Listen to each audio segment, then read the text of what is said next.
All right, with this video, we're going to go over three proofs that involve the side-side congruence postulate and the side-angle side congruence postulate. I'm going to go through each one and do a two-column proof on the right-hand side and try to explain the thinking behind designing a proof with these two postulates in mind. So I want to draw attention to some things. I have highlighter features here.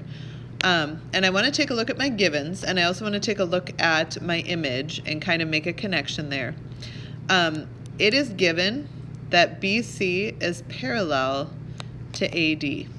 I know that that's true because I remember that those little feathers, they call them, indicate that I've got parallel lines. As soon as I see parallel lines, I start thinking back to some of the theorems from chapter 3, when we're talking about interior and exterior angles, when we're talking about being cut by a transversal and things like that. I'm starting to imagine that I might need to use some of those to establish some congruence.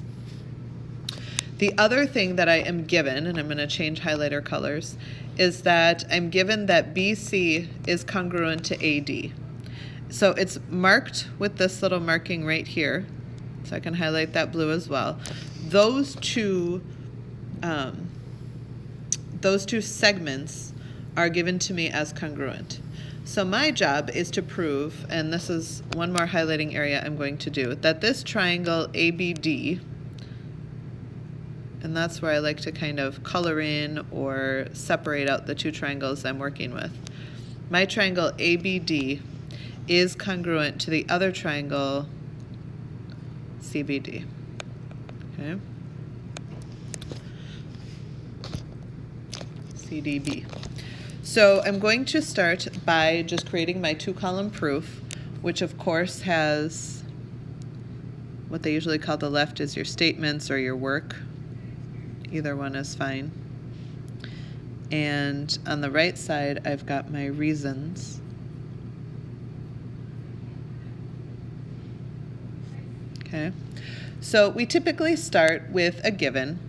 And I'm going to start with this idea of parallel because I realize that I have a side that is congruent. And right now my choices with, I'm going to change colors, with side is that I either have to prove all sides congruent or I've got side angle side and I need to prove that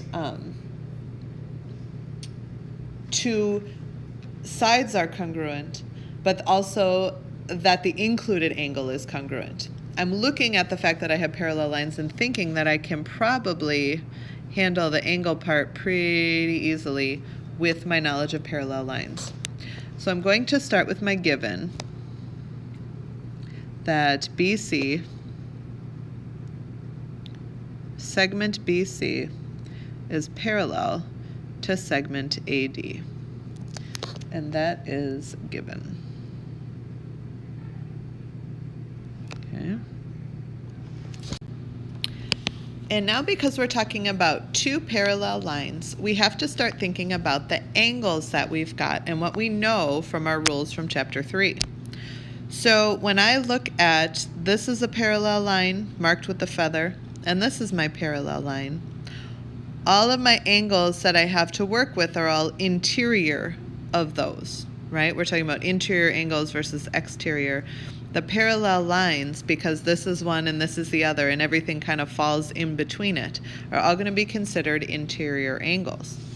Now this is considered because here's my parallel lines, right? This segment right here, BD, is considered my transversal. So now I'm going to look at the relationships between these angles and say, if these are my parallel lines and I have all these interior angles, I know because of the alternate interior angles theorem that angle CBD and ADB are congruent. They are interior to the lines, or the segments, I should say, BC and AD, and they are on opposite sides of the transversal. So I am going to state that I know that angle CBD is congruent to angle ADB, if I have enough room here, ADB, and that is because of the alternate interior angles theorem. And now the last thing that I'm going to have to talk about, I've got, if you take a look at what I've got building here for side, angle, side, we've got this congruent side, we've got a congruent angle here, and now we need to prove, right, that this other side that forms the angle is congruent. So what I'm going to do is go back to my givens that have to do with segment congruency now, because I've kind of done the angle job already. Now I've got to talk about side BC being congruent to side AD. And that is a given. The reason that I'm stating that is that even though it's a given, I want to show that that is one of the sides I'm going to be using in my side angle side. And before I can use side angle side, I have to make sure that, remember, I am being very particular that I'm using the included angle. So I need to establish that I've got BC and AD, and that I'm going to then use this as my included angle and talk about this segment right here. Well, so the best part about that segment and about triangles like this that are connected is that this side, BD and DB, whatever order you want to call it, is the same side for each of the triangles. And if you're listing your triangles in the right order, making sure that you're talking about the corresponding angle A first, B second, and D third, and then doing the same thing over here, people will see that BD is a segment on each. So what I'm going to do for number 4 is simply state that segment BD is congruent to segment BD, showing that the two sides of the triangle, though it's one segment, it forms two separate sides of those triangles, are congruent to each other, which is the reflexive property of congruence. Now I can say, because I have named side, included angle, side as congruent, now I'm allowed to say that the triangles are congruent, and order really matters here. So when I name my first triangle, and I'm just going to go alphabetical order, I'm going to go A, B, D. So my first triangle that I'm going to call congruent is triangle A, B, D. Now, before I name which triangle it's congruent to, I have to make sure that I am listing them in the same order in terms of what is corresponding. So in this triangle, angle A corresponded to angle C, and angle B corresponded to angle D. So when I do this triangle, I have to go angle C, D, B.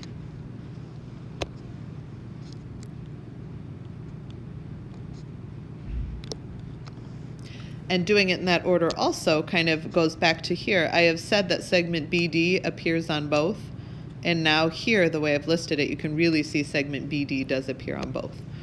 So now I can say that I've used SAS to prove that side, angle, side.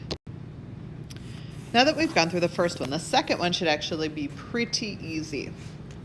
What I notice is, I'm going to use my highlighter again.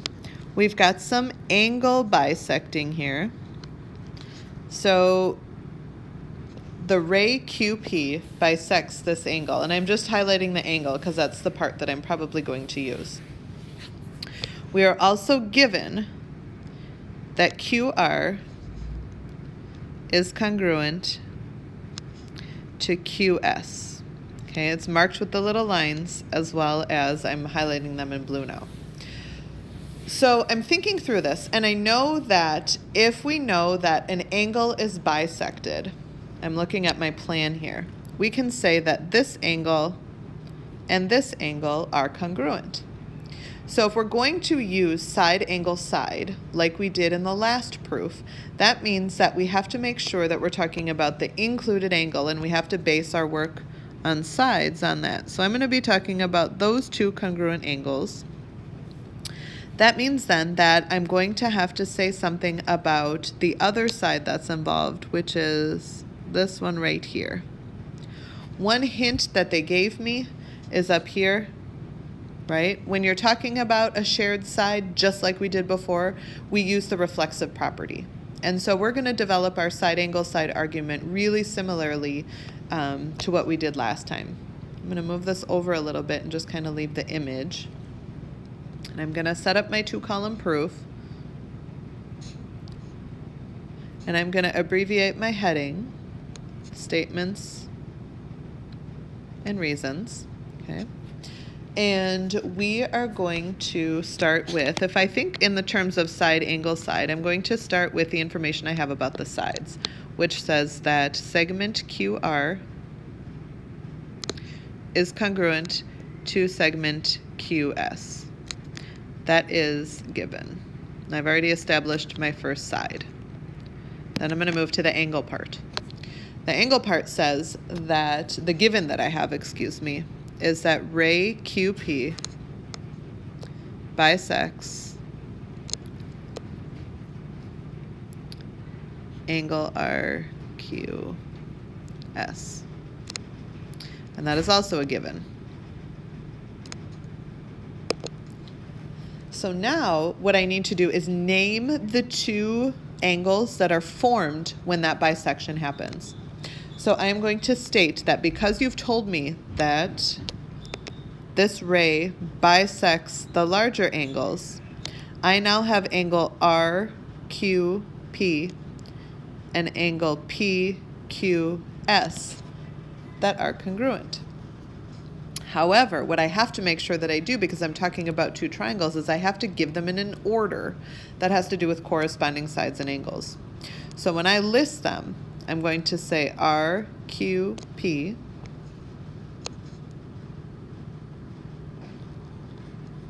is congruent to, now because I started over here, went up to Q and down, I'm going to have to do the same thing over here. I'm going to have to name it SQP.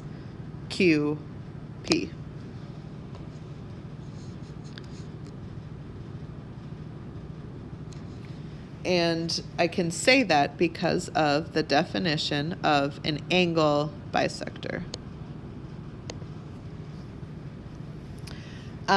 Now I've got the last side that I need to do, the one that we highlighted in yellow. I need to say that, just like we did last time, segment QP is congruent to segment QP. It's a shared side on both, but I need to name it as a side that is congruent. That is the reflexive property of congruence. Okay. And now, once again, when I list my triangles, as long as I do it in the order of corresponding, I will see all of those pieces come together. I will see that triangle RQP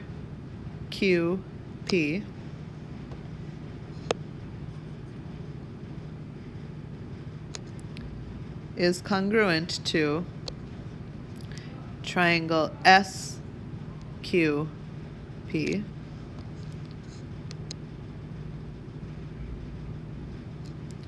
and that is because I have proven side angle side congruence. So I have proven, well, I should say it was given to me that these were congruent. I proved that the included angles were, and then we just proved that the last segment was as well. Side, angle, side.